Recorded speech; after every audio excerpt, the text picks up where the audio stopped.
Hello বন্ধুরা, আজকে তোমাদেরকে লাউ দিয়ে কই মাছ রান্না করে দেখাবো। দেখো, আমি 5টা কই মাছ নিয়েছি। আর মাছগুলো 5টা কই মাছগুলোকে ভেজে নিলাম। ভেজে নিয়ে তারপরে আমি ওই তেলেই জিরে ফোড়ন দেবো।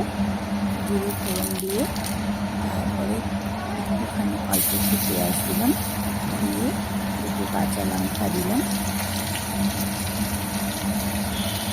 তারপরে লাউগুলোকে ছেড়ে দেবো, ছেড়ে দিয়ে একটু ভাজা ভাজা করবো।